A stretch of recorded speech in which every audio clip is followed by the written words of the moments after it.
नमस्कार मित्रांनो, स्वागत आहे तुमचे आपल्या चॅनलवर। मित्रांनो, आजची जी कथा आहे ती बिहारमधल्या समस्तीपुर जिल्ह्यातली आहे। तिथल्या छोट्याशा गावामध्ये मनीष कुमार राहत होता। त्याचे वय 28 वर्षे होते।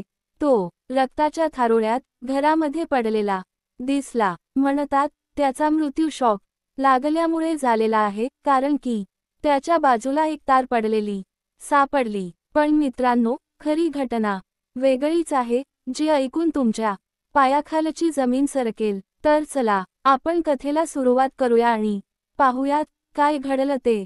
जेव्हा मनीष कुमारची बायको सुमेधा हिला पोलिसांनी विचारपूस केली, तेव्हा सुमेधाने सांगितले की मनीष हा रात्री उशिरा घरी आला। त्यावेळी मी बेडवर गाढ झोपलेली होते। जेव्हा मला उमज झालं तेव्हा मी बाहेर जाऊन बघितलं आणि तो मृत अवस्थेत पडलेला होता। मृतदेहाकडे पाहून असं वाटत होतं की त्याचा मृत्यू साधारण झालेला आहे। पण मनीषच्या वडिलांना मात्र कुठे ना कुठे संशय आला, कारण मनीषच्या अंगावर मारल्याचे निशाण होते। त्यामुळे या सर्व प्रकरणामध्ये मनीषची पत्नी सुमेधा हिचा काहीतरी हात आहे, असं ते सांगत होते। पण जसं जसं शोध पुढे जाऊ लागला तसं तसं मनीषच्या पत्नी सुमेधाचं सत्य बाहेर येऊ लागलं। छोट्याशा गावामध्ये मनीष आपल्या परिवारासोबत राहत होता। तो बस ड्रायव्हर होता। घरामध्ये त्याची पत्नी, 2 मुले आणि तो स्वतः राहत होते। त्याच्यासोबत त्याचे वडीलही होते, पण ते घराच्या पाठीमागच्या बाजूला राहत होते। साधारणतः 2018 मध्ये सुमेधा आणि मनीषचं लग्न झालं होतं। हे लग्न लव्ह मॅरेज होतं, पण वेळेनुसार ते अरेंज मॅरेज मध्ये बदललं, कारण हे लग्न घरच्यांना सुरुवातीला पसंत नव्हतं। मात्र सुमेधा आणि मनीष एकमेकांना पसंत करू लागले होते आणि दोघांमध्ये प्रेम वाढलं होतं। त्यामुळे अखेर घरच्यांनी त्यांचं लग्न लावून दिलं। लग्नानंतर त्यांना एक मुलगा झाला आणि 2-3 वर्षांनी एक मुलगी झाली। सगळं कुटुंब सुख समाधानी राहत होतं। पण मनीषला एक वाईट सवय होती, तो खूप दारू प्यायचा। जेव्हा तो जास्त दारू पिऊन घरी यायचा तेव्हा सुमेधासोबत भांडण करायचा। भांडणं एवढी वाढायची की त्यांच्या गावात पंचायत बसायची आणि त्यांचे वाद सोडवायचे। आता मुलं मोठी होत होती, पण सुमेधा आणि मनीषचं अधूनमधून भांडण होतच असायचं। त्यामुळे मुलांकडे लक्ष कमी जात होतं।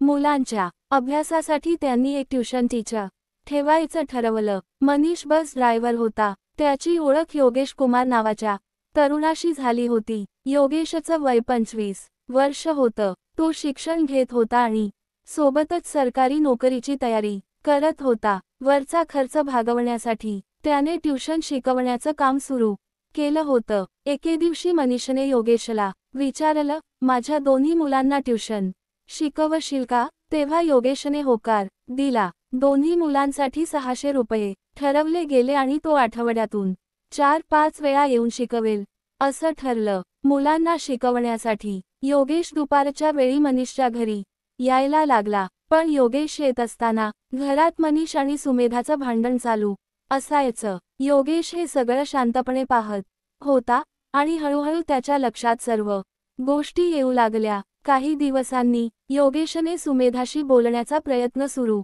केला। नंतर सुमेधाही त्याच्याशी बोलू लागली आणि घरातील गोष्टी सांगू लागली। मनीष तिला कसा त्रास देतो, कसं भांडण करतो, किती दारू पितो, योगेश तिला समजावून सांगायचा, दिलासा द्यायचा। या बोलण्या चालण्यातून दोघं हळूहळू जवळ आले। आता सुमेधाला योगेशसोबत बोलायला छान वाटू लागलं। हळूहळू योगेशने मुलांना शिकवणं कमी केलं आणि सुमेधासोबत अधिक वेळ घालवायला सुरुवात केली। हे मनीषच्या वडिलांच्या लक्षात आलं आणि त्यांनी मनीषला या गोष्टीबद्दल सांगितलं। तेव्हा मनीष आणि सुमेधाचं जोरदार भांडण झालं आणि मनीषने योगेशला घरी येण्यास नकार दिला। असेच दिवस जात होते। योगेशचे येणं बंद झालं होतं, पण सुमेधाचं मन लागत नव्हतं। ती त्याला फोनवर बोलायची आणि तेवढ्यावर समाधान मानायची। पण एक दिवस अचानक मनीषला बाहेरचं भाडं आलं आणि तो 2 दिवसासाठी बाहेर गेला। आणि 2 दिवसानंतर जेव्हा मनीष रात्री 12 वाजता घरी आला, त्याने घराचा दरवाजा उघडला। त्यावेळी त्याने जे पाहिलं त्यामुळे त्याच्या तळपायाची आग मस्तकात गेली। त्याने समोर पाहिलं. त्याची पत्नी सुमेधा आणि योगेश नको त्या अवस्थेत होते.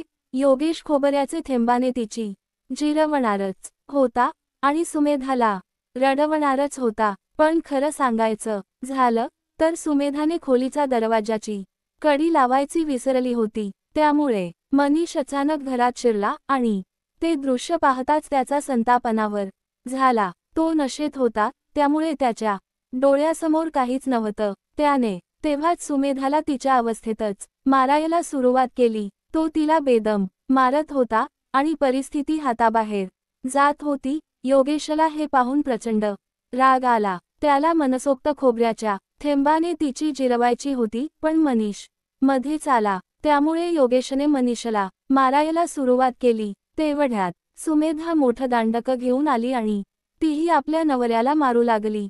काही क्षणांनी सुमेधा एक तार घेऊन आली. दोघांनी मिळून ती मनीषच्या गळ्यात गुंडाळली आणि त्याचा श्वास घोटला. मनीष शांत पडला, पण दोघांना शंका होती, हा खरंच गेला आहे की अजून जिवंत आहे. तेव्हा सुमेधाने योगेशला सांगितलं, याला कट दे म्हणजे खात्री होईल.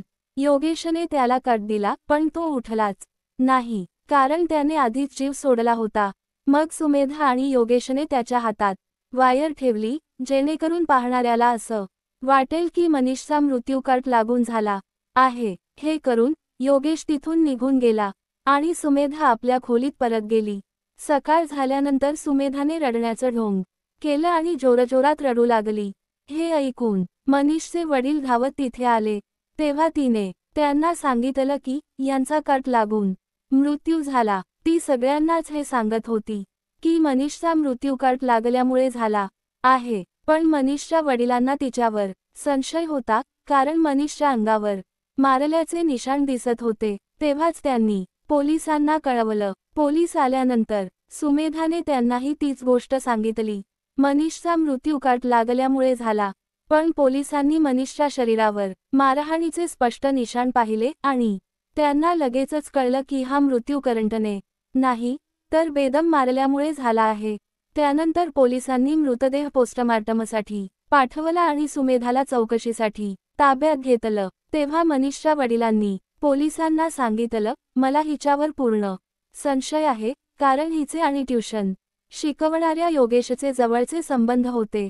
त्यामुळेच आम्ही योगेशला घरात येण्यास सक्त मनाई केली होती. कदाचित यामागे योगेशचाही हात असू शकतो. तात्काळ अधिक तपासाला सुरुवात झाली. तिचे कॉल रेकॉर्ड तपासले गेले. तेव्हा कळालं की मृत्यूच्या काही वेळाआधी सुमेधा योगेशशी बोलत होती. त्यानंतर पोलिसांनी लोकेशन तपासलं. ते सुमेधाच्या घराजवळच असल्याचं समोर आलं. आता संशयाचे सर्व धागे थेट सुमेधाकडे येऊन थांबले. शेवटी पोलिसांनी तिला कठोर चौकशीला बसवलं. तेव्हा तिने सगळं कबूल केलं. तिने सांगितलं की मी आणि योगेश बेडरूममध्ये होतो. आमच्यात जवळीक वाढत असताना मनीष अचानक आला.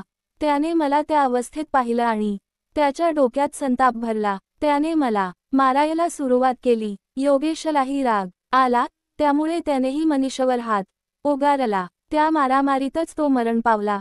आम्ही खात्री करण्यासाठी त्याला कार्ड देऊन तपासलं, पण तो आधीच मृत होता. त्यामुळे योगेश तिथून निघून गेला आणि सुमेधा आपल्या खोलीत परत गेली. अशा प्रकारे सुमेधाने पोलिसांसमोर कबुली दिली. तेव्हा पोलिसांनी सांगितलं, सुमेधा आता पोलिसांच्या ताब्यात आहे आणि पोलीस अधिक तपास करत आहेत. पण सुमेधाने जे केलं ते योग्य होतं का? जर तिला मनीषसोबत राहायचं नव्हतं तर तिने त्याला स्पष्ट सांगून दिलं असतं आणि त्याच्यापासून वेगळं राहू शकली असती.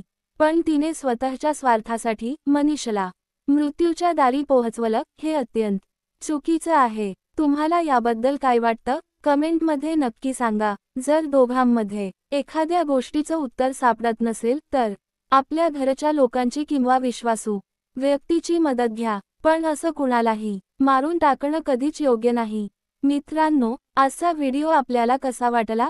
आवडला असेल तर लाईक करा आणि आपल्या चॅनेलवर जे कोणी नवीन असतील त्यांनी चॅनल सबस्क्राईब करा. धन्यवाद.